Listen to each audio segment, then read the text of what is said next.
Hello guys, ഞാനൊരു സംഭവം കാണിച്ചു തരാം കേട്ടോ ഗായ്സ്. 6ഉം 60ഉം ഒരുപോലെയെന്ന് നമ്മളിങ്ങനെ പലയിടത്തും കേട്ടിട്ടുണ്ടല്ലേ. ഈ 6ഉം 60ഉം എങ്ങനെയാണ് ഒരുപോലെയാകുന്നത്? ഇതായിരിക്കുന്ന കേട്ടോ 6ഉം 60ഉം. 6 വയസ്സുള്ള എൻ്റെ കൊച്ചും 60 വയസ്സുള്ള പപ്പായും കൂടി ഇരുന്ന് മങ്കി ട്രങ്ക് ഇരുന്ന് കാണും കേട്ടോ, കാർട്ടൂണ്. അത് ഭയങ്കര രസമായിട്ട് തോന്നിയത് കൊണ്ടാണ് കേട്ടോ ഞാനതെൻ്റെ വീഡിയോ എടുത്തത്. അപ്പോൾ ഞാൻ പണ്ടത്തെ പപ്പായുടെ ഒരു കാര്യമായിട്ടോ ഓർമ്മ വരുന്നത്. ചേട്ടായി കുഞ്ഞായിരുന്നു, അപ്പോൾ ഒരു 3ലോ 4ലൊക്കെ പഠിച്ചുകൊണ്ടിരുന്ന സമയത്ത് എന്ന് സ്കൂൾ വിട്ട് വരുന്ന വഴിക്ക് ചേട്ടായുടെ നിക്കറയിൽ എപ്പോഴും കാണുമായിരുന്നു കേട്ടോ റബ്ബറിൻ്റെ കറ. ഇത് എവിടെ നിന്നാന്ന് ചോദിച്ചിട്ട് പുള്ളി പറയുകയില്ലായിരുന്നു കേട്ടോ. അപ്പോൾ സ്കൂൾ വിട്ടുന്ന് വരുന്ന സമയമായപ്പോഴത്തേക്കും പപ്പ വഴി പമ്മി നിന്നു. ഈ പുള്ളി എങ്ങോട്ടാണ് പോകുന്നതെന്ന് അറിയാൻ വേണ്ടിയേ പപ്പ പമ്മിച്ചെന്ന് നോക്കിയപ്പം ആശാൻ റബ്ബർ കമ്പയിലിരുന്ന് നല്ല രീതിക്കിരുന്ന് ആടുവാട്ടോ. അവിടെ നിന്നാണ് ഈ റബ്ബർ കറയും പറ്റിച്ചുകൊണ്ട് വരുന്നത്.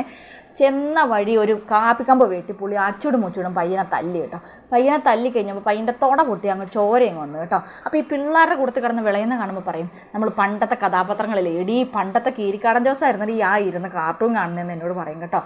കീരിക്കാടൻ ജോസ്, വാസു ഉണ്ട്, നമ്മളെ പേടിപ്പിക്കുന്ന കുറേ കാര്യങ്ങളില്ലായിരുന്നോ, എന്താ പറയുക, കുറേ വില്ലൻ കഥാപാത്രങ്ങളില്ലായിരുന്നോ, ആ ഒരു വില്ലൻ കഥാപാത്രമായിരുന്നു കേട്ടോ പപ്പായും. ഇപ്പം ഇരുന്ന് നല്ല രീതിക്ക് ഇരുന്ന് കാത്തുമൊക്കെ ഇരുന്ന് കാണുന്നു. അതുപോലെ തന്നെ ഡോറ ബുച്ചിയൊക്കെ ഇരുന്ന് കണ്ട് ആസ്വദിക്കുക കേട്ടോ. സിറ്റിക്ക് പോകാൻ ഇറങ്ങിയ പപ്പായനെ കേട്ടോ അവൾ കിക്കിളി കൂട്ടി അവിടെ നിർത്തിയേക്കുന്നത്.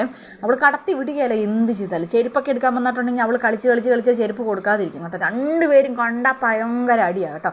എന്നാൽ മുടിഞ്ഞ സ്നേഹമാണ് താനും കേട്ടോ. അങ്ങനെ അവർ തമ്മിൽ വഴക്കുണ്ടാക്കി ലാസ്റ്റ് പപ്പ അവളെ പറ്റിച്ചിട്ട് സിറ്റിക്ക് പോകാനായിട്ട് ഇറങ്ങി ഓടുവാട്ടോ ചെയ്യുന്നത്. അവൾ പുറകെ ചെല്ലുവാ പപ്പയുടെ പുറകെ കേട്ടോ. അപ്പോൾ ഇത്രയേ ഉള്ളൂ കേട്ടോ. അപ്പോൾ എല്ലാവർക്കും വീഡിയോ ഇഷ്ടപ്പെട്ടെന്ന് വരുന്നു. Tata bye bye.